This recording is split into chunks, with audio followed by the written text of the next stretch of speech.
जय नमोस्तु। तर्पण दयानंदमयो शेरविनंद सहा परमितर्पदविंदपौ नम्यो शेष शपा गुरुवे श्री गुपति रुई गुपति ज्ञान सहकार चारण तरण समर्थ मुनि संसार धम जो जिनवर हर अर्थ जो भय विनाश भव जो ममल ज्ञान पर श्री को गुरु को धर्म को साक्षी को वरंभार श्री कमलोत्सी ग्रंथाजी जहाँ अपन मंगलाचरण लेंगे। तत्त्वं च परं तत्त्वं परमभावदर्शी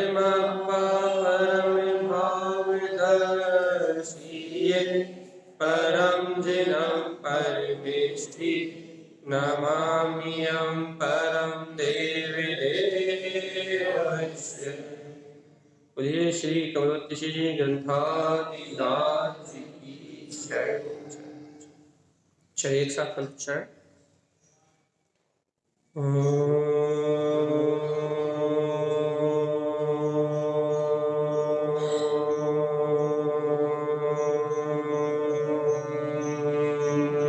नमः सिद्ध नमो परमाराध्य जन्माणि सद्गुरुवा तारण स्वामी और सर्वज्ञ जनैन परमात्मा के अमृत में ज्ञान दस्तार। यह श्री कमलोत्सी ग्रंथाधिराज। जहाँ अपन विगत चार पांच दिन से एक गाथा को ही कहने का अभ्यास कर रहे हैं भैया। कहने का क्या, समझने का अभ्यास कर रहे हैं। गुरु महाराज कह रहे हैं सत्वम जीव संभाव। अपन आगे चलते हैं आज तो 5 मिनट इसको कहते। गुरु महाराज कह रहे हैं सत्वम कलिष्ठ जीव। देखो संसार के जीव तो कलेश भोगी रहे, इतना तो अपन अच्छे से जानते और जानते भर है, बस मानते नहीं। लेकिन इतना जनवाणी सुनते सुनते इतना तो अपन जानने लगे। क्या जानने लगे? कि ये सारे संसार के जीव कलेश को भोग। इतना जानने तो लगे, माने चाहे ना माने, अपन मान पाए या ना मान पाए, इतना अपन जानने तो लगे हैं कि संसारी जीव कलेश को भोग रहे हैं। कलेश ही इनका जीवन है। और क्या कह रहा है भैया, कम से कम इतना जानने लगे हैं तो बुद्धिपूर्वक ही कम से कम ऐसी भावना मानने लगे अपन बुद्धिपूर्वक ही कि इन छह के जीवों को हमारे निमित्त से दुख ना हो। अनमोय सहकार दुगे गमनम। हम अंतर से कभी भी इन्हें दुखी करने की भावना ना करें। जितना अपन जानने लगे ना बुद्धिपूर्वक, अभी अनुभव से नहीं जान पा रहा है, दिख नहीं रहा है, ये सारे बहाने तो अपन रोज बनाते हैं। अपने बहाने को अपन छोड़ दें, ये सारा अपन जो एक्सक्यूज देते हैं अपन इसको छोड़ दें। तो क्या करें भैया, अपन जानने लगे ना, अब कुछ नहीं तो कुछ तो करना ही पड़ेगा। अंतर से भावना नहीं आ रही, अंतर से सत्य को अनुभव में नहीं ले पा रहा है भैया। अब जब कुछ अंतर से नहीं कर पा रहा है तो क्या करें भैया, बाहर से करना पड़ेगा भैया। सविता जी आपका हैंड रेस है, कुछ बोलना है आपको? सविता जी बॉम्बे, आपको होस्ट भी है, आपका रेस भी हैंड है।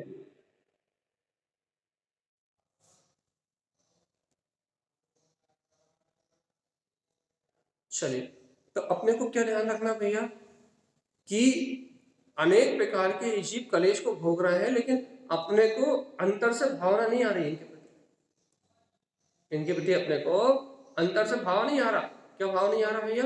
कि ये कलेश भोग रहे हैं और अपने को क्या भाव नहीं आ रहा भैया? कि इन्हें जीव मानने का भाव नहीं आ रहा। ठीक है, अब मान लिया अंतर से नहीं आ रहा ना, अब बुद्धि पूर्वक तो अपन समझ रहे हैं ना कि ये रास्ता गलत है। अपन अंतर से नहीं आ रहा, अपन ये बात तो रोज ही कह रहा भैया, लेकिन अपन ये बुद्धिपूर्वक तो जानता है ना कि ये रास्ता गलत है। जीवों की विराधना का जो मार्ग है वो मार्ग गलत है, बुद्धिपूर्वक तो जान रहे हैं ना। तो अब अपन बुद्धिपूर्वक जान रहे हैं, बुद्धिपूर्वक ही इन 6 काय के जीवों के प्रति विराधना का भाव ना आए, इन 6 काय के जीवों की विराधना अपने निमित्त से ना हो, समझ बुद्धिपूर्वक तो इतनी भावना वाले कि हम अपने निमित्त से किसी को दुखी नहीं करेंगे। इतना तो कर सकते नहीं कर सकते? बुद्धिपूर्वक इतना तो कर सकते हैं ना भैया कि घर में, पुत्र में, परिवार में, समाज में, या फिर जो जीव दिख रहा है उन जीवों के प्रति दुखी करने का भाव ना रहे, और भगवान जी क्या अंतर से 6 काय के जीवों के प्रति ये भावना रहे कि सुखी रहे सब जीव जगत के, कोई कभी ना घबरा, ये भावना अपने अंदर में रहे, इतना तो कर सकते हैं। उपसंहार करते हुए चल रहा है, जब अंतर की पात्रता नहीं है, संयम लेने की पात्रता नहीं है, तो भगवान व्यवहार से भाव तो रख सकते हैं। इतना काम अपन अपने जीवन जरूर करें भैया कि किसी जीवों को दुखी देख के हम सुखी ना हो, इन्हें दुख देने में निमित्त न बने। और आचार्य नारायण स्वामी कह रहे हैं जय विरोध स्वभाव, इस संसार में जिस जीव ने भी स्वभाव का विरोध किया, स्वभाव आत्मा का त्रिकालिक भाव है भैया, जिस जीव ने भी अपने स्वभाव का विरोध किया है, जीव स्वभाव का विरोध किया है, चेतना का विरोध किया है भैया, उस जीव ने संसार सरणी दुख व्यामी, संसार की शरण में ही दुखों को भोगने का बीजारोपण किया, बीज डाला है, सुख का बीज नहीं डाला।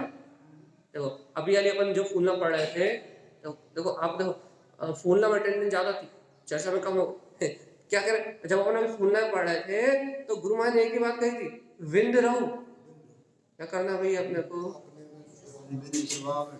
सक्त 17 सक्त जनरंजन कलरंजन मनरंजन सारे विकार हैं, इनको छोड़ के जिनेंद्र भगवान ने जो स्वास्थ्य में कहा है, इस अंतर आत्मा के स्वानुभव में बिंद रहो, लीन रहो, तो फिर कोई दोष ही नहीं है भैया, फिर तो कोई दोष ही नहीं।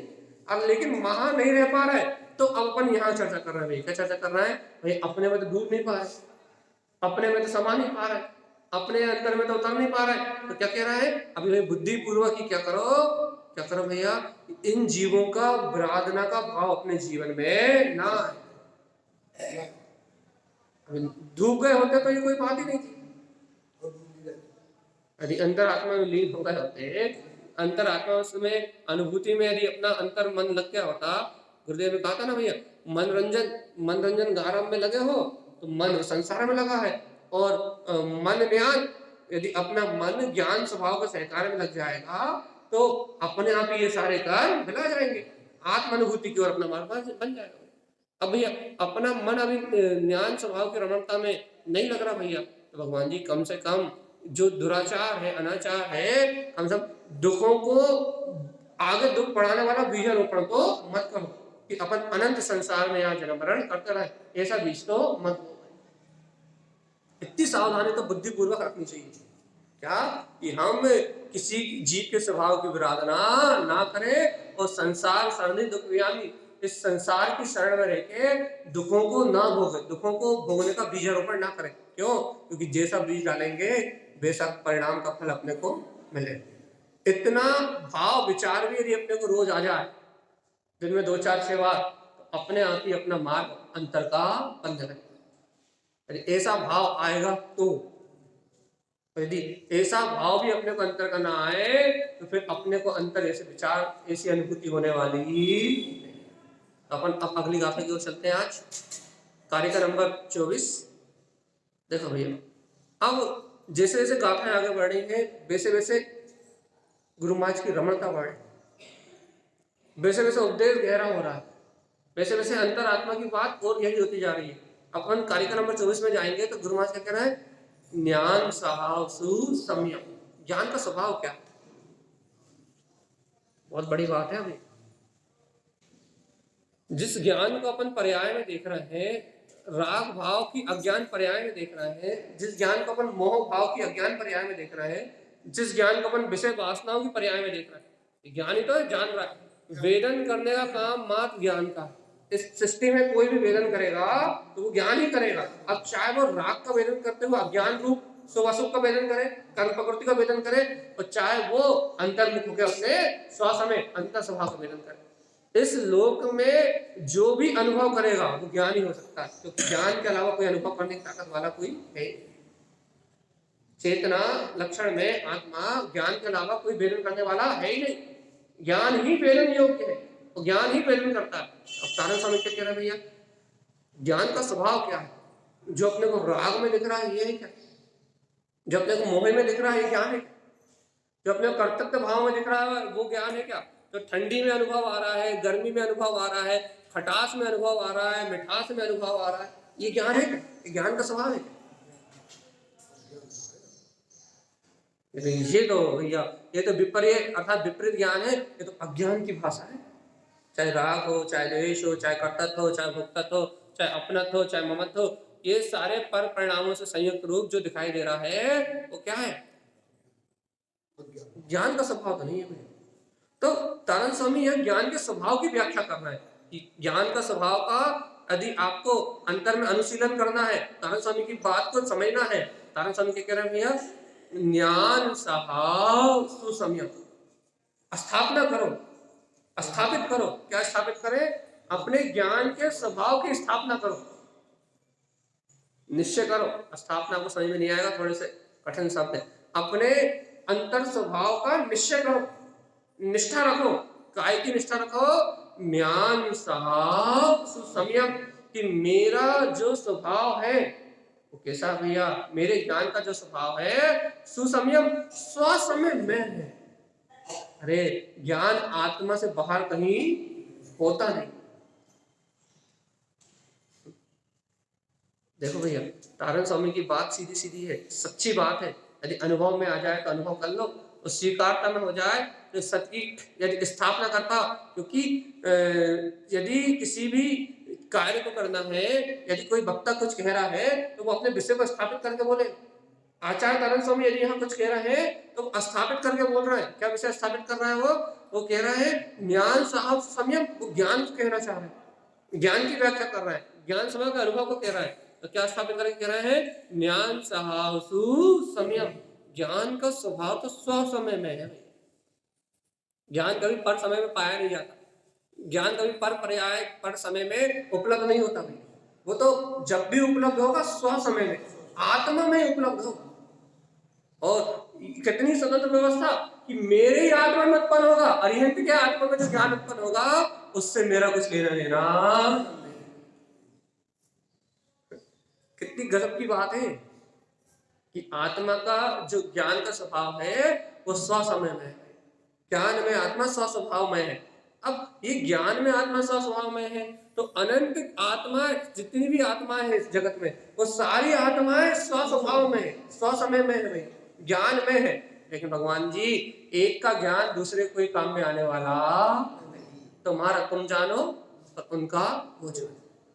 अब भैया अब तारण स्वामी का ज्ञान हमारे काम में आ रहा है कि नहीं आ रहा? तारण स्वामी का जो ज्ञान है वो हमारे काम में आ रहा है कि नहीं आ रहा? बताओ भाई। निश्चय ऐसे तो नहीं आ रहा। तारण स्वामी का ज्ञान तारण स्वामी के लिए निमित्त मात्र है। बस बात इतनी है कि आपको इस तत्व की रुचि है, आपकी रुचि आपके काम आ रही है। आपको तत्व की रुचि है तो आप ये बात यहाँ बैठ के सुन रहे हो, तो आपकी रुचि आपके काम आ रही है। यदि आपको रुचि नहीं होती भाई इतने सारे लोगों में अपन इतने से क्यों हुई? जिन्हें फूलना की रुचि थी वो फूलना सुन के चले, जिन्हें तत्व चर्चा की रुचि थी वो तत्व चर्चा सुनने बैठे। तो अब जिसको जिस चीज की रुचि, तो तारण स्वामी का ज्ञान थोड़ी काम आ रहा है। तारण स्वामी का अनुभव तो उनके लिए स्वयं के लिए था, और उस अनुभव को उनके अंदर करुणा का भाव आया। यही तो कहते हैं कि जो सम्यक दृष्टि ज्ञानी वीतरागी जीव होते हैं उनके पास मैत्री, कारुण्य, प्रमोद, वात्सल, ये सारे भाव उनके अंतर आत्मा से छलकते हैं, मध्यस्थता आदि का भाव छलकता है। तो जब उन्होंने उस परम अमृत का रसास्वादन किया तो अपने को क्षेत्र के जीवों को दया नहीं आ रही, अपने को तो अनुकंपा नहीं आ रही, भाई अपने जीवों की रक्षा करें, इनके प्रति दया का भाव रखें, समस्त जीवों को मोक्ष मार्ग की बात बता दें। लेकिन जब ज्ञानी योगी जन अपने अंतर स्वभाव में रमते हैं तो उनके अंदर में एक करुणा उत्पन्न होती है कि जगत के सारे जीव अमृत को प्राप्त कर ले, समस्त भव जीव इस शुद्ध मार्ग को जान ले और चली चलौना सब मुक्ति श्री की ओर चले। उनके अंतर में उनका मन जब हर्षाता है जब सब मुक्ति पहुंचे होने। तो उनके अंदर में ये करुणा का भाव जागृत होता है। क्या करुणा का भाव जागृत होता है कि इस संपूर्ण जगत के जीव इस परम अमृत रस को पी जाएं, इस अतीन्द्रिय आनंद को उपलब्ध कर ले भैया, ऐसा अंतर भाव प्रकट होता है। उस अंतर करुणा के भाव, उस अंतर में जो करुणा का भाव उत्पन्न होता है, उसके अंतर्गत कारण स्वामी का ज्ञान अपने काम में नहीं आने वाला, लेकिन उनकी जो करुणा की भावना, क्योंकि जो भी अंतर में जाएगा उसे करुणा की भावना आएगी, चाहे मैं हूं चाहे आप। उनकी अंतर की जो करुणा की भावना उत्पन्न हुई, वो राग, उनके लिए तो राग था, वो तो छोड़ के चले गए और छोड़ के जाएंगे, जितने भी अर्यंत सिद्ध हुए सब छोड़ के गए। तो वो तो राग था उनका कि उन्हें ये कहने का भाव आया भैया, वो कहने का भाव तो उनका राग की भूमिका थी। जितनी वीतरागता रहता, जितना सदुपयोग से बाहर थे, उतनी देर लिखने का कहने का जो भाव आया, उतनी बात तो हो गई उनकी। लेकिन अब देखो नारायण स्वामी क्या कह रहा है अपने लिए, क्या कह रहा है, ज्ञान सहासु समय, अपने स्वयं के ज्ञान का स्वभाव समय में है, आत्मा में। और सुनो तो वो जो स्वसमय में अपने ज्ञान का स्वभाव है, वो तारण स्वामी के साथ चला गया और अपना अपने साथ। लेकिन देखो ये अपन तारण स्वामी को तो ज्ञानी स्वीकार करने तैयार है। तारण स्वामी ज्ञानी आत्म अनुभवी है, उनके पास ज्ञान में अपना अनंत वैभव है, उनके पास ज्ञान में अपनी अनंत सत्ता है। लेकिन भैया स्व समय में आत्मा में भी ज्ञान में हूं, क्या मुझे अपने ज्ञान में स्वभाव को स्वीकार होने की बात अपनी रुचि है? मैं अपने ही आत्मा को अपने को स्वीकार कर लूं, मुझे अपनी रुचि है। तारण स्वामी के पास आत्मज्ञान था भाई, तारण स्वामी अपने अनुभव में थे, उनको अपनी अनुभूति थी, उनके पास आत्मज्ञान था और उन्होंने आत्मज्ञान से अपने अनुभव से अपना मार्ग बना लिया। ये बात तो अपने को स्वीकार, तारण स्वामी की बात तो स्वीकार है ना कि उन्होंने अपना मार्ग बना लिया, उन्होंने अपनी वीतराग स्वभाव की अनुभूति करी और भूम निर्माण को प्राप्त करेंगे, उनका काम बन जाएगा। तारण स्वामी की बात तो स्वीकार है, अर्थात उन्हें मोक्ष होगा ये तो स्वीकार है, वो मुक्ति को जाएगी बात तो स्वीकार है। क्यों? क्योंकि भावलिंग संत थे। लेकिन भगवान जी ज्ञान सहाव सुसमय मऊ, तुम स्वयं ज्ञान स्वभावी आत्मा सुसमय स्वसमय में हो, और जो वीतरागता उनमें विद्यमान थी, जो ज्ञान आनंद अमृत उनमें विद्यमान था, जो अतीन्द्रिय रस का पान वे कर रहे थे, वही अतीन्द्रिय ज्ञान रस तुम्हारे अंतर में समय वो उस समय में ही तुम हो जिस समय का अनुभव अरिहंत सर्व परमात्मा कर रहा है, जिस स्व समय ज्ञान का वेदन क्या बोलते भावलिंगी संत कर रहा है, उस स्व समय का वेदन मैं आत्मा भरा पूरा हूं। उस समय से उस वेदन, वो वेदन हो नहीं रहा, लेकिन वो वेदन मेरे अंतर में विद्यमान है। जिस समय रुचि लगेगी उस समय वैसे ही अनुभव, वही अनुभव प्रकट होगा। देखो ज्ञान स्वभाव सुसमय में। अच्छा गुरु महाराज, हमारा ज्ञान का स्वभाव स्वसमय में है, तो हम क्या करें? कि सुनो, अनमोय ममल ज्ञान सहकार, क्या करोगे?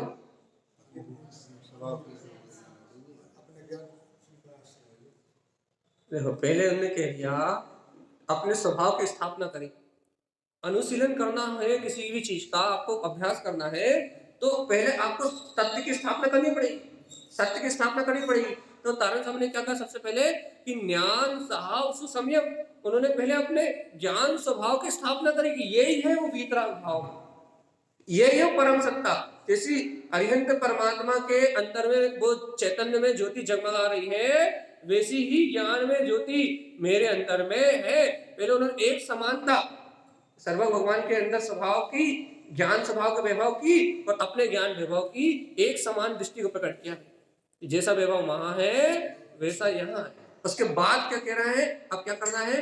अनमोय ममल ज्ञान सहकारम हे भव्यात्मा, जब वो ज्ञान में स्वभाव अपना है, वो ममल ज्ञान में जहां आठ कर्म दिखाई नहीं देते, जब वो ममल ज्ञान में स्वभाव अपना है, तो आचार्य तारण स्वामी क्या कह रहे भैया, अनमोयम उसका आश्रय लो ना।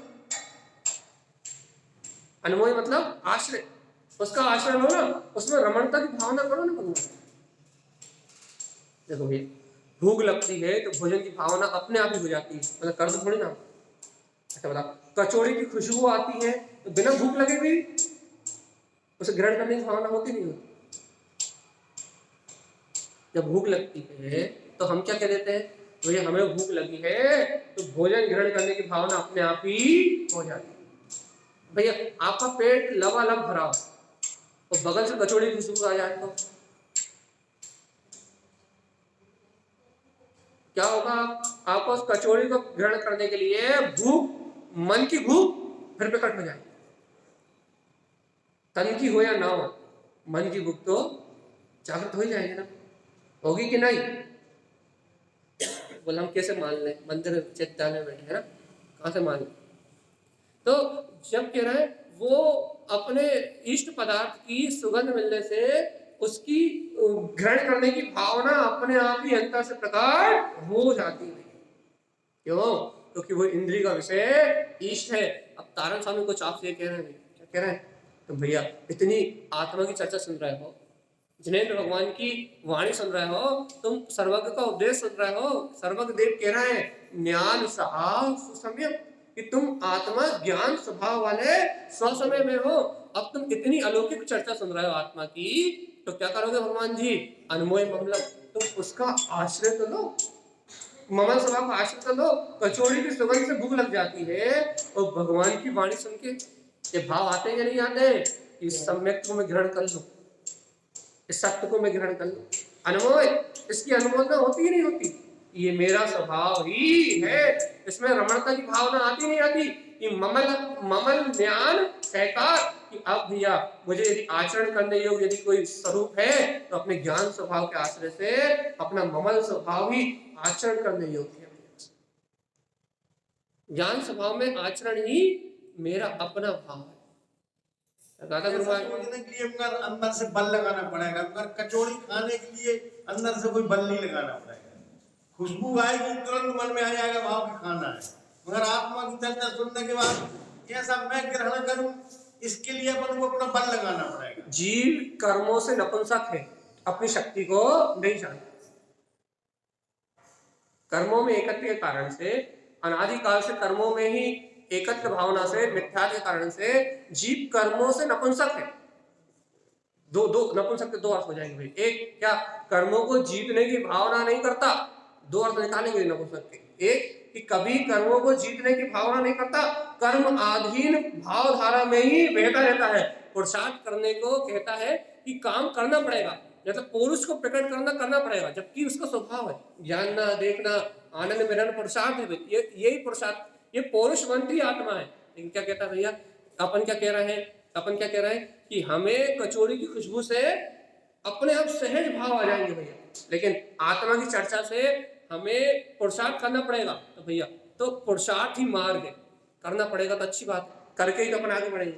तो दूसरी बात ये है क्या, नपुंसक से दूसरा अर्थ ये है, सत्य तो यह है आत्मा कर्म को कर ही नहीं सकता, वो तो कर्म के लिए नपुंसक ही है, परद्रव्य से नपुंसक ही है। परद्रव्य की अपेक्षा से, कर्म की अपेक्षा से आत्मा तो नपुंसक ही है, वो कर ही नहीं सकता। लेकिन भगवान आत्मा, यही तो पागलपन है कि अपन ये मान रहे हैं कि वो सुगंध, वो भोग आदि के परिणाम वो सब मुझसे प्रकट हो रहा है। यही तो ज्ञान है। सुगंध आई और सुगंध के आश्रित में बह गया, यही तो पर्याय दृष्टि, यही तो पर्याय जुड़ान हो, यही तो अज्ञानता के कारण जीव का जुड़ान है पर्याय से, अपना पर्याय से जुड़ान है। क्या है अपना पर्याय से जुड़ान? ये जो अज्ञान है जिसने अपने को पर से जोड़ दिया, ये जो अज्ञान है जिससे कारण अपन पर से जुड़ गए, ये अज्ञान ही तो पर का जुड़ान है। क्या जुड़ान है कि कचौड़ी की सुगंध आई और मैं बह गया, ये मान्यता जिसकी परिणमित हुई, ये उस कचौड़ी की प्रतीति में जो डूब गया। जैसे ये प्रतीति नहीं है, ये घ्राण इंद्रिय का विषय था सुगंध, और जिसे इच्छा हुई वो मन का विषय था, और इन दोनों से भिन्न जो जान रहा था वो कहां था? खुशबू के साथ मर गया क्या? मन की इच्छा के साथ मर गया क्या? ना वो खुशबू के साथ मरा, ना वो मन की इच्छा के साथ मरा, लेकिन भैया उसकी भावना अपने चित्त में नहीं थी, अपन ने उसे मार दिया। वो जीवंत स्वरूप आत्मा यही था, ज्ञान दर्शन स्वभाव वाला आत्मा यही था, लेकिन अपन ने उसकी भावना को मार दिया था। अपने को शुद्ध द्रव्य की भावना नहीं है, उस शुद्ध तत्व की भावना नहीं है, तो अपन उस चेतन की भावना को मार के और इस मृत परिणाम में, मृत परिणाम मतलब अचेतन परिणाम में, इस अचेतन भाव में, राग आदि विकार भाव में, सुगंध दुर्गंध भाव में अपन लीन हो गए। अब अपन सुगंध दुर्गंध भाव में लीन हो गए तो गलती अपनी है सुगंध की? अपनी है गलती, सब की गलती है। सुगंध तो कर्मोदय है ना, कर्म निमित्त से आया। सुगंध का भाव तो कर्म निमित्त से उत्पन्न हुआ है ना, कर्म के कारण आया है। यदि कर्म नहीं होते हो घ्राण, देखो दो चीज, कर्म नहीं होते हो घ्राण इंद्रिय नहीं होती तो सुगंध जैसा कोई विषय। अब क्षयोपशम भी है आपके पास, घ्राण इंद्रिय, नाक को घ्राण इंद्रिय नहीं कहते, जो ये तो उपचार से उपांग है, ये जो घ्राण इंद्रिय का क्षयोपशम है उसे घ्राण इंद्रिय कहते हैं। तो आपको घ्राण इंद्रिय का क्षयोपशम था कि उस सुगंध को जानने की शक्ति थी, एक तो इसका क्षयोपशम और दूसरा भैया वर्तमान की घटना, कर्म का उदय। ये दोनों चीज एक साथ घटी तो आपको वो सुगंध प्राप्त हुई। तो मन ने क्या आसक्ति उत्पन्न करी, अनादिकाल से विषय भोगों में रहा ना, तो मन ने कहा कि कचौड़ी चाहिए। अब ये बताओ भगवान जी, एक जीव कचौड़ी चाहिए ऐसा विचार करके उस कचौड़ी के परिणाम में डूब सकता है, कैसे मिलेगी, कहाँ मिलेगी, कहाँ से जाए, नीचे खरीद के ले आए और उसे खा ले और उसी में आनंद और सुख मान सकता है। तो भैया एक व्यक्ति ये निर्णय कर सकता है कि यदि इसका मिलने का परिणाम होगा तो मिल जाएगी। अरे होटल की अवक्ष है, खाएंगे तो अनंत जीवों की हिंसा होगी, दुर्गति में जाएंगे। एक अज्ञानी होगा तो होटल पे जाकर भी खा लेगा, आलू थोड़े कचौड़ी है, चाहे आलू की कढ़ाई में तली हो। अज्ञानी होगा, संसारी जीव होगा तो वो तो होटल पे जाकर भी खा लेगा। लेकिन भैया यदि आप श्रावक हो तो क्या विचार करो, भैया कल घर में बनवा लेंगे, कल हो जाए, कल कल विवेक आया नहीं आया, एक श्रावक का विवेक बदल गया। और यदि आप एक साधक हो गए तो क्या विवेक आ जाएगा भैया, अरे ये आहार का, ये जो ग्रहण करने का परिणाम है यही तो आहार संज्ञा है, और ये इच्छा, आहार की इच्छा, ये आहार संज्ञा, संज्ञा का नाम दुख, ये तो दुख का कारण है। और अनादिकाल से इच्छा के कारण मेरी आत्मा ने अनंत कलेश को भोगा है। देखो ये इच्छा का परिणाम अलग है और मैं ज्ञायक आत्मा। एक सुगंध में 50 जीव है, 50 जीवों का अलग अलग चिंतन हो सकता है। एक सुगंध के परिणाम में 50 जीव है और 50 जीवों का चिंतन 50 तरीके का हो सकता है। किसी का सम्यक हो सकता है, किसी का मिथ्या हो सकता है, किसी का अधिक आसक्ति में हो सकता है और किसी का अल्प आसक्ति में हो सकता है। भैया कोई इस चिंतन से चैतन्य की ओर जा सकता है और कोई भैया उस अचेतन जड़ भाव से उसमें ही लीन हो सकता है। अब अपनी अपनी रुचि की बात है। कारण स्वामी की बात तो ये है, क्या कहना चाह रहा है कारण स्वामी, ज्ञान स्वभावम से संयम, आत्मा का स्वभाव कैसा है, ज्ञान है और स्वसमय, अपने समय में वो पर का कुछ करता धरता नहीं। पहले सत्य को स्थापित करो अपने हृदय में, पहले सत्य की स्थापना करो तो फिर क्या होगा भैया, अनमोल ममल ज्ञान सहकारम, अंतर हृदय से आश्रय की भावना प्रकट होगी। भाई देखो अच्छा, अपन घर जाते हैं तो अपने को एक आश्रय की भावना प्रकट होती है कि ये घर मेरा सहारा है, यहाँ मेरी सुरक्षा है। यदि अपने निज घर में, अभी शरीर वाले घर की बात कर रहे हैं, अपने निज घर में अपने को कितना गहरा आश्रय है भैया, कितना गहरा आश्रय है, यहाँ हमें कोई बाधा पहुंचा सकता नहीं। हम घर में आ गए, हमने अपनी कुंडी लगा ली, मतलब हम अमर, अब हमारा कोई कुछ नहीं कर सकता, फुल सेफ्टी है हमारा, है ना। अब भूकंप आ जाए तो भूकंप आ जाए तो भूकंप आ जाए तो लगी रहे, लेकिन काम तमाम हो गया। भी आ जाए कल लगा है हम फिर तर्क, जब सीधी बात अपन क्या कह रहे हैं कि अपना आश्रय उस घर का है। अब आप कह रहे आयु काल है तो मलबे में दबके भी निकल जाए, वो भी बात सही, कोई बात नहीं। लेकिन अभी हम तर्क की बात क्या कर रहे हैं, अभी हम क्या समझना चाह रहे हैं कि इस मकान का आश्रय कितना है अपने अंदर, कितनी शरण है उसकी, उसमें कितना ममत्व भाव है कि अपन उस घर में जाके इतने सुरक्षित हो जाते हैं, इतने सुरक्षित हो जाते हैं कि सारे भय मिला जाते हैं। और यदि रोड पे उतनी निर्भयता से बैठ के बताओ, जितनी शांति से आप अपने घर में रहते हो उतनी शांति रोड पे बैठ के बताओ, वो भाव ही नहीं आएगा भैया, वो शांति नहीं मिलेगी, वो भय, वो निर्भयता का भाव ही नहीं आएगा भैया। सारी शंका लगी रहेगी, अरे कुछ ना हो जाए, कोई ना आ जाए, कोई कुछ कह ना दे, दूसरे की बाहर कुर्सी पे ही बैठ जाओगे, भाव आ जाए, कोई कहना दे कि मेरी कुर्सी से उठ जाओ, कितने संकल्प विकल्प, देख अपने घर में चले जाओ तो कोई विकल्प है, कोई संकल्प है, कोई चिंता है, ऐसे भूल जाते हैं जैसे कि सब खत्म। तो कितने गहरे आश्रय की है परिणति अपनी उसके प्रति, सिर्फ आश्रय सिद्ध कर रहे हैं कि हम उस बाहर की वस्तु के, पुद्गल वस्तु के कितने गहरे आश्रित हैं, हमें कितना गहरा आश्रय उसका, हम कितनी गहराई से उसे अपना मानते, कितना गहरा ममत्व करते उस वस्तु से।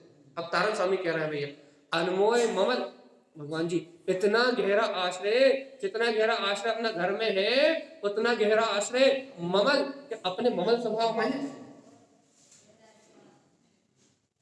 जितना गहरा आश्रय उस घर में है, उस पुद्गल के मकान में है, जिसकी कोई गारंटी नहीं है कि 1 मिनट बाद रहेगा कि नहीं रहेगा। लेकिन भगवान जी अपना गायक ममल स्वभाव अनादि अनंत है भैया। क्या इसका गहरा आश्रय है कि भैया क्या कि मैं अपने आत्मा की सूरत रखूंगा तो इस ब्रह्मांड की कोई शक्ति मुझे छू नहीं सकती। यदि मुझे भेद ज्ञान है, तत्व निर्णय है, अपने स्वभाव की श्रद्धा है, मैं गायक आत्मा हूं, यदि अपने तत्व की प्रतीति है तो इस ब्रह्मांड की कोई ताकत मुझे स्पर्श नहीं कर सकती भैया। क्यों? क्योंकि वो चैतन्य में अपना प्रकाश अपने अंतर में जगमगा रहा है, उस ज्योति को कोई आवृत नहीं कर सकता। जितना आश्रय घर का है उतना आश्रय तत्व का है। आश्रय की बात है भैया, शरणभूत की बात है। जब तक संयोग शरणभूत है तो भैया गुरुदेव जो क्या कह रहे हैं, ज्ञान सहकार, ज्ञान में सहकार करने की रुचि नहीं लगेगी। चारित्र कौन अपनाना चाहे? अच्छा, चारित्र में आचरण किसका होगा? जिसको ज्ञान स्वभाव की रुचि, आश्रय प्रकट हुआ तत्व का। भैया जिसे तत्व का आश्रय नहीं है, जिसे विश्वास ही नहीं है कि वो अतीन्द्रिय आनंद अनंत चतुष्टय में शक्ति मेरे अंतर में है, जिसे उसका आश्रय नहीं है, वो भगवान जी बता वो क्यों स्वभाव में रमण करेगा? देखो ये अपन उपयोग लक्षण में आत्मा है। उपयोग काम करता है दृष्टि पे। अब दृष्टि समझ में नहीं आई। उपयोग काम करता है मान्यता। दृष्टि शब्द आपको समझ में नहीं आएगा, इसलिए मान्यता देना पड़ता है। तो मान्यता शब्द आपको समझ में आता है, क्योंकि ये मान लो, वो मान लो, मान तो अपन जीवन से रहा है, पुत्र मेरा, परिवार मेरा, तो ये मान्यता सब समझ में आता है, पकड़ में आता है। और दृष्टि का हो तो भैया क्या देख ले, आंखों पे दृष्टि कहते अपनी पूरी फोकस, अपनी पूरी शक्ति आंखों पे चली जाती है। आप किसी देखो दृष्टि तो ऐसा लगता है कि आंखों से कुछ देखना है, पूरा बल यहाँ चला जाता है, लेकिन मानता तक नहीं आता, उपयोग तक नहीं आता, स्वीकारता तक नहीं आता। और दृष्टि का पूरा अभिप्राय है स्वीकारता से, देखने से नहीं है, अनुभव से है। दृष्टि का पूरा अभिप्राय है आपकी मान्यता से, आपकी स्वीकारता से। तो इसलिए अपन दृष्टि शब्द न लेके मान्यता शब्द डालते हैं कि एक बात बताओ, अपनी इतनी गहरी मान्यता है कि वास्तव में वह अंतर आत्मा ही परम सुख में, अपना स्वास्थ्य में ममल स्वभाव, इतनी गहरी मान्यता है, क्योंकि उपयोग काम करता है मान्यता। ऐसा देखो, आपको ये मान्यता है ये पुत्र परिवार मेरे हैं, तो दुकान जाने के लिए उपयोग अपने आप ही, आपको ये स्वीकारता है कि आप इस घर के बहू हो, तो चौके में जाने के लिए आपका उपयोग अपने आप ही मिथ्या मानता होने के कारण से आपका उपयोग आपको अपने प्रेरित करता है कि नहीं करता? कि दुकान जाओ, रोटी बनाओ, घर के सारे काम करो, आपकी मान्यता के कारण से आपका पूरा उपयोग आपको प्रेरणा देता है कि नहीं देता उस पर भाव में रमण करने की? देखो इसे कहते हैं रुचि, इसे कहते हैं मान्यता। क्या मान्यता? कि उपयोग काम करता है आपकी साइकोलॉजी, अर्थात अपन डॉक्टर लैंग्वेज में साइकोलॉजी मतलब श्रद्धा पे, आपकी मान्यता पे, आपकी आस्था पे इसका परिणाम आने में। आप जिसको महत्व देते हो, जिसे मानते हो, ये उपयोग वहां काम करता है। अब भगवान जी हम इतनी सी बात कह रहे हैं, यदि आप घर में हो, रोटी बना रहे हो और आपको पता लग जाए क्या कि क्या बोलते हैं बाहर कोई घटना दुर्घटना हो गई, तो आपका उपयोग चौके, आप रोटी चौके में बना रहे होगे, लेकिन आपका उपयोग कहाँ चले आएगा? उस घटना में चला जाएगा। अब बहुत अच्छी बात है, हम आपको अनुभव से, आपके अनुभव से आपको सिद्ध करो, रोटी बन रही है वहां, बिल रही है, सिक रही है, बिल्कुल व्यवस्थित चल रही है, और उपयोग लगा हुआ है उस घटना में।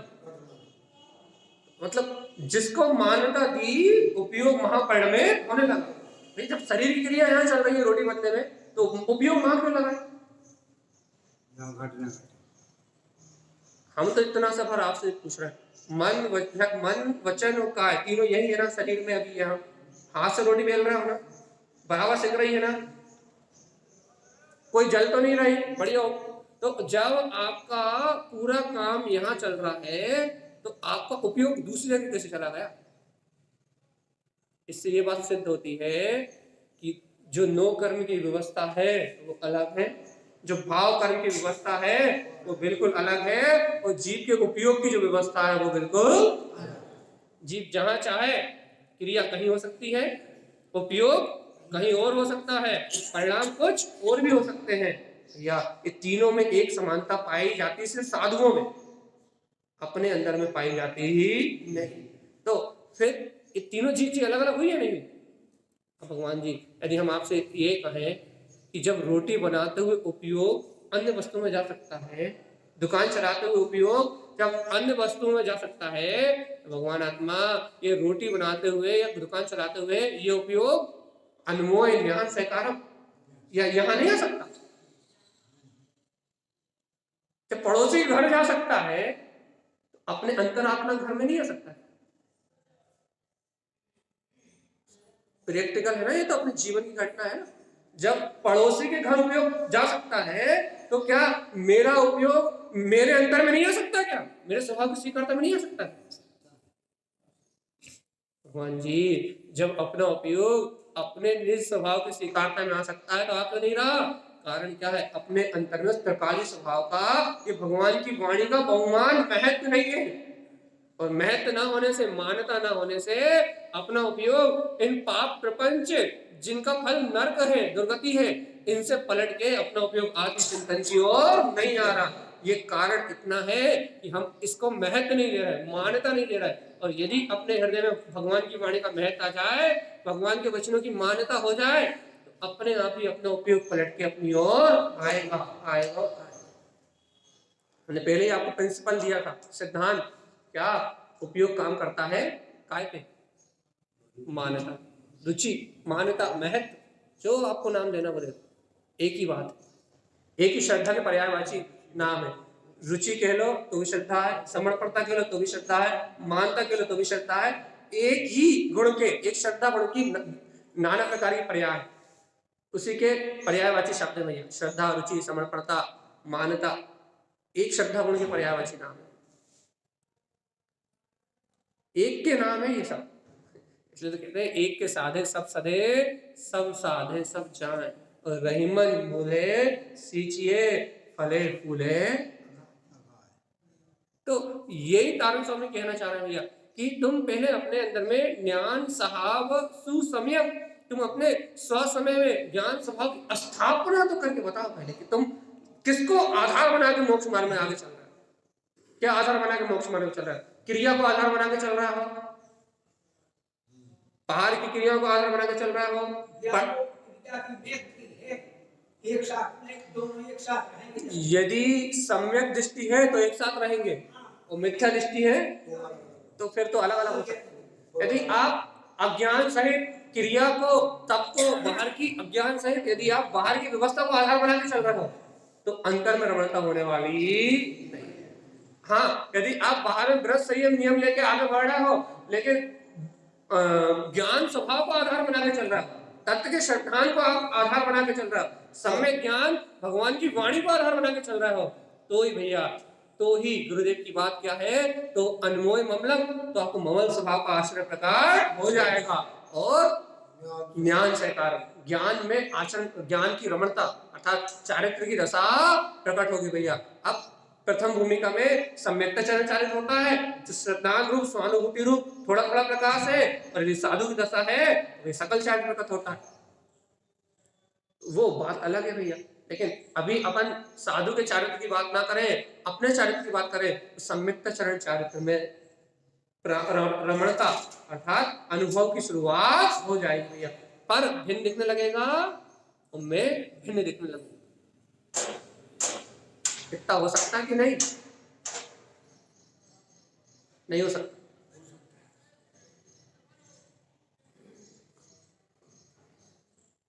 पक्का विश्वास कर लो भगवान जी, अनादिकाल से इस जीव को ये विश्वास ही नहीं हुआ कि इस शरीर में बैठ के विश्वास श्रद्धा गुण की पर्याय है, एक ही के सारे नाम कह रहा है। अनादिकाल से इस जीव को विश्वास ही नहीं हुआ कि मैं भेद ज्ञान कर सकता हूँ, मैं तत्निर्णय कर सकता हूँ, इस शरीर घर पति परिवार के बीच में मैं अपनी भिन्नता का अनुभव कर सकता हूँ। ये श्रद्धा ही नहीं हुई। ये तो ज्ञानियों का काम है, ये तो पंडितों का काम है, ये तो साधुओं का काम है। ऐसा मान के ये काम करा ही नहीं, करने का अभ्यास ही नहीं करा, कोशिश ही नहीं करी। ये काम तो ज्ञानियों के हैं, अपन तो अज्ञानी थे, अज्ञानी है, अज्ञानी नहीं, हम तो नहीं रहे थे, है अभी, लेकिन रहेंगे नहीं। धीरे धीरे भगवान की वाणी का अभ्यास करते करते आज नहीं तो कल और कल नहीं तो परसों अपने पूर्ण केवल ज्ञान को प्राप्त करना है। लक्ष्य तो यही है, रुचि तो यही है। अब कल हो रहा है या परसों हो रहा है, नरसों हो रहा है, नहीं पता, होगा जरूर, लेकिन कोशिश अभ्यास जारी है। तो क्या कह रहे हैं भगवान जी? ज्ञानम ज्ञान स्वरूपम। देखो फिर ज्ञान का स्वरूप कैसा है? हम कुछ भी नहीं कहेंगे, आपको पढ़ लो, तारण सामने कह रहे हैं ज्ञानम ज्ञान स्वरूपम। ज्ञान का स्वरूप कैसा है ये बताओ बस। ज्ञान के स्वरूप में ज्ञान के अलावा और कुछ है ही नहीं। ज्ञान में ज्ञान के अलावा कुछ भी नहीं है, ज्ञान में ज्ञान की शक्ति के अलावा कुछ भी नहीं है। तो देखो तो जाननहार तो जना ही रहा है, जानने वाला तो जान ही रहा है, ज्ञान तो ज्ञान रूपी है। तो भाई ज्ञानम ज्ञान स्वरूपम, जब ज्ञान ज्ञान में स्वरूप वाला है तो हे भव्य आत्मा ममल अनमोय, ऐसे ज्ञान स्वभाव के अनुमोदना करोगे अर्थात आश्रय लोगे तो सिद्धि संपत्तम, ऑटोमेटिकली भैया जो अनंत सिद्ध स्वभाव अपने अंतर में अनंत दर्शन ज्ञान सुखवीर में जो अनंत चतुष्टय बैठा हुआ है, वो अनंत चतुष्टय सिद्धि की संपदा स्वयं उपलब्ध हो जाएगी। स्वयं के आश्रय से सिद्ध दशा प्रकट होगी। अपन कहते हैं ना, सिद्ध स्वभाव के आश्रय से सिद्धि की संपत्ति का उजागर प्रकटपना होगा। भाई सिद्ध स्वभाव के आश्रय से सिद्धि की संपदा का प्रकटपना होगा। यदि भैया सिद्ध स्वभाव का आश्रय ना हो तो आपकी तिजोरी में, आपकी तिजोरी के आश्रय से हीरे मोती निकलेंगे तो क्या अपने तिजोरी में रखें? और यदि भैया तिजोरी की जगह यदि आप क्या बोलते हैं उन हीरे मोतियों को जो आपने तिजोरी में रखे हैं यदि फ्रिज में ढूंढोगे तो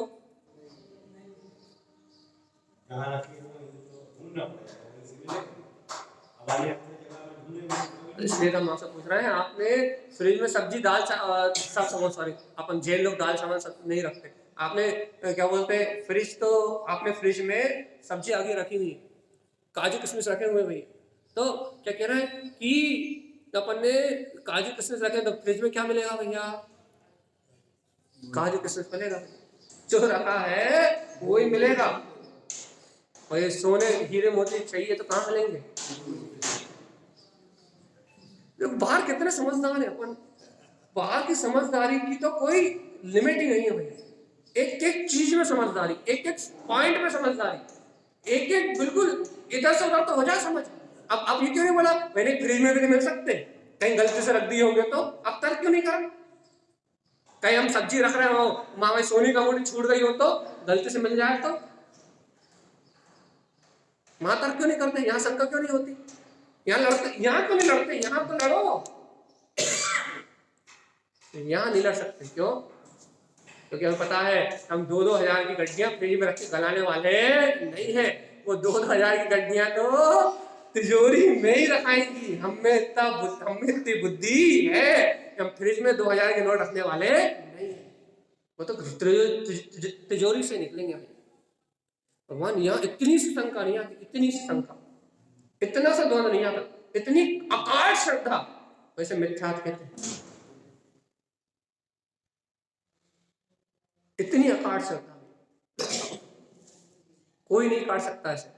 और यदि यह कहे हे चेतन राजा, हे शिवात्मा, तेरे अंतर में ज्ञानेन ज्ञान स्वरूपम, तेरा स्वभाव ज्ञान से ज्ञान में है, ममन अनमोय सिद्धि संपत्तम, अरे अपने ऐसे ज्ञायक स्वभाव में ही अनंत सिद्धि की संपदा विराजमान है। एक पल के लिए तू स्वीकार करेगा, एक समय के लिए भी तू इसका अनुभव करेगा, ये सारा का सारा वैभव उत्पन्न हो जाएगा। अब भी हजारों तर्क सुन लो, भैया मन नहीं लगता, उपयोग नहीं लगता, दृष्टि नहीं जाती, रुचि नहीं लग रही, भैया क्या करे, यहाँ रहते जब तक तो याद रहता, नीचे आते तो भूल जाते। 1000 आपके शल्य शंका के परिणाम सुन लो दिया, 1000, और 1000 भी कम बोल रहे हैं, 2-5 शहर भी हो जाए तो कोई बड़ी बात नहीं। पता भगवान, ये भी वो भी तो बात ही थी ना, तिजोरी में नोट मिलेंगे, फ्रिज में नहीं मिलेंगे, और ये भी तो भगवान की बात ही है ना कि सुख अनंत चतुष्टय इस आत्मा में मिलेगा और बाहर कहीं भी नहीं मिलेगा। ज्ञानेन ज्ञान स्वरूपम, स्वभाव तो ज्ञान से ज्ञान वही है, और ज्ञान के अलावा और कहीं उसका अनुभव होने वाला नहीं है। ये भी तो एक वचन ही है, और ये भगवान की वाणी भी तो वचन है, और वो तिजोरी में पैसे मिलेंगे, ये भी तो एक शब्द ही है। अज्ञान में शब्दों पे कितनी आस्था, सही है भैया, क्यों? क्योंकि वहां अपने को संस्कार है, वहां की अपने को रुचि है, और ये भगवान की वाणी की रुचि नहीं है, इसको अपन ने कभी स्वीकार नहीं किया। हाँ। पर वस्तु का काम अपन ने अनंत काल से किया है, इसलिए वो अनुभव में है। भगवान जी अनंत काल से उस पर वस्तु के साथ आत्मा भी तो आपके साथ थी जो अनुभव कर रही थी। उसका किया ही नहीं ना, तो थी तो साथ में, अनुभव तो वही कर रही थी ना। हम क्या कह रहे हैं, हाँ आपकी बात बिल्कुल सही है कि अनादि काल से आपने इन पर वस्तुओं का अनुभव किया, हम इस बात को नकार तो नहीं रहे ना, लेकिन हम ये बात कह रहे हैं उन पर वस्तुओं के साथ आपकी आत्मा कहीं गुम तो नहीं गई थी। जितनी देर आप वस्तुओं का अनुभव कर रहे थे उतनी देर आत्मा अपने गुण छोड़ के चली गई हो, ऐसा तो नहीं हुआ था ना? जीव के साथ में तो आत्मा हमेशा रहती है। जीव का नाम ही तो आत्मा है, आत्मा का नाम ज्ञान है, आत्मा का नाम ज्ञान है। तो भगवान जी जब पर वस्तु का वेदन करते समय अनादि काल से अभ्यास है पर वस्तु का वेदन करने का, बिल्कुल स्वीकार है, आप जो कहा वो मान रहे हो। अनादि काल से मिथ्या दृष्टि है, अनादि काल से पर वस्तुओं में रहे हैं, अनादि काल से घातीय कर्मों से घिरे हुए हैं, अनादि काल से संसार में जन्म मरण कर रहे हैं, आज तक सम्यक दर्शन नहीं हुआ, जो कहा वो सब स्वीकार, आपकी सारी बात स्वीकार, आपकी कोई बात को मना नहीं कर रहे हैं। लेकिन भगवान जी इसके साथ ये भी तो कह दो कि इन सब अवस्थाओं के बीच में मेरा आत्मा कल भी जहां था वहीं है, मेरा ज्ञान दर्शन में स्वभाव आज भी वही है, और अनादि से वही था वही रहेगा। जैसे कि वो कर्म संयोग आपने अनादिकाल से, हमने आपने जैसे कि अनादिकाल में कर्म संयोग का वेदन करा है, क्यों? क्योंकि हमें वो कर्म संयोगों पे दृष्टि रही है, उनकी रुचि रही है। वैसे भगवान आत्मा इन कर्म संयोग के साथ आज भी वो आत्मा जैसे का तैसे ही है। यदि अभी आत्मा की रुचि आ जाए और अभी आत्मा स्वीकार हो जाए तो कर्म संयोगों से भिन्न इस आत्मा का अनुभव होने लगेगा, क्योंकि कर्म संयोग के साथ चल ही रही है, इसके संयोग के बिना कर्म नहीं है। भैया कर्मों की कर्ता आत्मा है क्या? अज्ञान की भाषा में व्यवहार, अशुद्ध व्यवहार में से आत्मा कर्मों की कर्ता है, निश्चय ऐसे नहीं कह पाओगे, लेकिन असद व्यवहार जैसे कह दोगे आप क्या? असद्भुत व्यवहार जैसे आप इस बात को कह दोगे, असद्भुत व्यवहार से कह दोगे क्या कि ये आत्मा कर्मों की कर्ता है।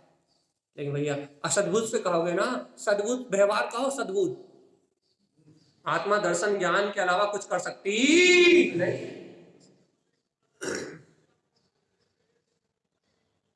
सत्य कहो, सत्य।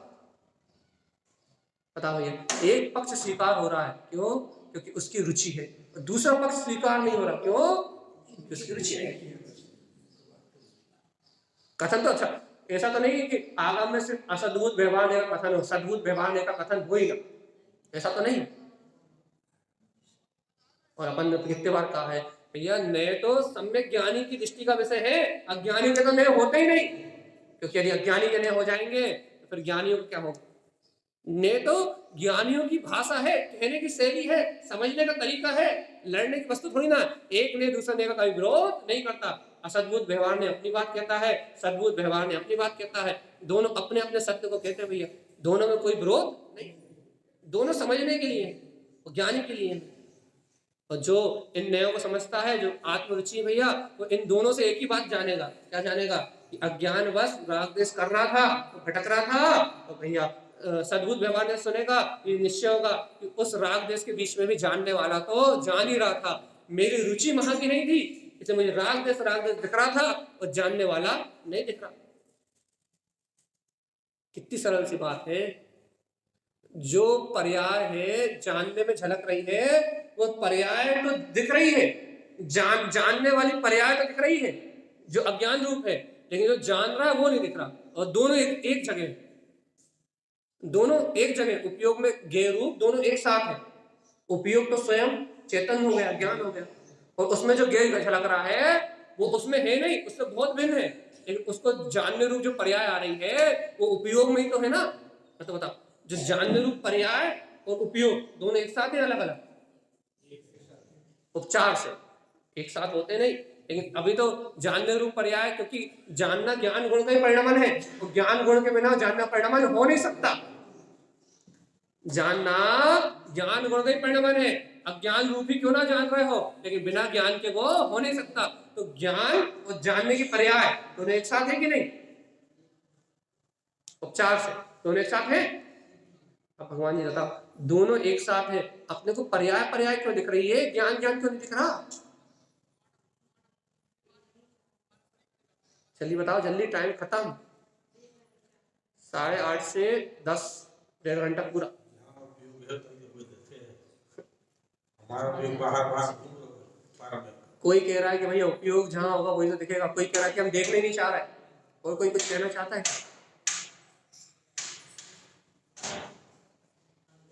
हाँ, बस कोई कह रहा रुचि नहीं है, कोई कह रहा हम अपने उपयोग का उपयोग ही नहीं कर रहे हैं। उपयोग का उपयोग अंतर में जाने के लिए करना था, लेकिन उस उपयोग का उपयोग उपयोग में नहीं कर रहा है, उस उपयोग का उपयोग परभाव में कर रहा है, पर के लिए कर रहा है। तो भगवान जी जल्दी जल्दी बता दो, गुरुदेव क्या कह रहा है? ज्ञानम ज्ञान स्वरूप, आत्मा तो ज्ञान से ज्ञान में स्वरूप आना है, इसमें ज्ञान के अलावा और कुछ भी नहीं है। ज्ञान ही ज्ञान से जो अलंकृत है उसका नाम है आत्मा, जिसमें सर्वत्र ज्ञान के अलावा और कुछ भी नहीं है। और आचार्य तारण स्वामी की बात इतनी सीधी और सटीक है कि ममल अनुभव, यदि तुम्हें ये बात अच्छी लग जाए तो अनुमोद न कर लेना भैया। कैसे अनुमोद न कर लेना? अपने हृदय में ही देख लेना कि वो ज्ञान में स्वरूप मेरे अंतर में प्रकाशित हो रहा है। अब भी इस ज्ञान स्वभाव का आश्रय ले लेना तो क्या होगा भैया? यदि इस समय तुमने ज्ञान स्वभाव का आश्रय ले लिया तो सिद्धि संपत्तम, तुम्हें अपने हृदय में ही वो अनंत सिद्धि की संपदा प्रकट हो जाएगी भैया। अभी अपन ने फूलना का वांचन किया था, उसमें भी यही बात थी, विंद रहो। यदि अब भी तुमने जान लिया कि ओंकार वेदंती शुद्धात्म तत्व, कि वो निर्विकल्प वीतराग तत्व ही मैं हूँ, तो तुम्हें उसका अनुभव हो जाएगा। और यहाँ भी यही बात है भैया कि अभी तुमने स्वीकार कर लिया तो वो सिद्धि की संपदा अनुभव में आ जाएगी। एक ही बात करें तारण स्वामी, ये देखो तारण स्वामी आध्यात्मिक संत थे, उन्हें परमार्थ के अलावा और कुछ भी नहीं लिखा। कर्णानु योग भी लिखा तो परमार्थ, चरणानु योग भी लिखा तो परमार्थ, द्रव्यानु योग तो परमार्थ है ही भैया। और राजा शनिक की कथानक छद्मस्त वाणी में लिखी, पूरा भगवान के समोषण का वर्णन भी करा तो परमार्थ, परमार्थ के अलावा उन्होंने कुछ लिखा ही नहीं।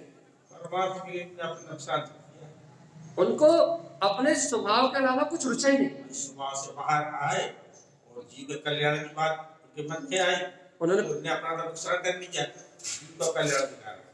उन्हें परमार्थ के अलावा कुछ सूझा ही नहीं। क्यों? कि उन्हें यही अनुभव था कि इसके अलावा कुछ कल्याणकारी नहीं है। इन्हीं को कहते हैं भावलिंगी संत, जो परमार्थ के अलावा और कहीं रुचि नहीं देते। परमार्थ के अलावा उन्होंने कुछ लिखा ही नहीं। अपने आसना से जो घी कौन सी फूलना थी, छठ सरोवर, बुद्धि, लक्ष्मी आदि देवी, सट्ट देवी, अपने सारी चर्चाओं में गुरु महाराज के अध्यात्म के अलावा क्या देखा? कर्णानु योग का विषय लोक का विस्तार भी बता रहे हैं तो उसमें भी अध्यात्म, कर्णानु योग के विषय में अध्यात्म शुद्ध मात्र एक बात भैया, तुम्हारे अंतर में तुम्हारा ज्ञान में स्वभाव है, तुम्हारे अंतर में तुम्हारी गायक में शक्ति है। एक सत्य को स्वीकार कराने के लिए भगवान जी अंतर सन्मुख दृष्टि हो जाए, उस सत्य में दृष्टि बनाने के लिए उन्होंने चारों अनुयोगों का कथन किया, लेकिन चारों अनुयोगों में अध्यात्म को बोल दिया। उनका 24 स्थान देखो तो आध्यात्मिक 24 स्थान, 24 स्थानों की चर्चा है, आध्यात्मिक 24 प्रणाम। त्रिभंगी सार देखो तो 3 भंगों में आध्यात्मिक त्रिभंगी सार।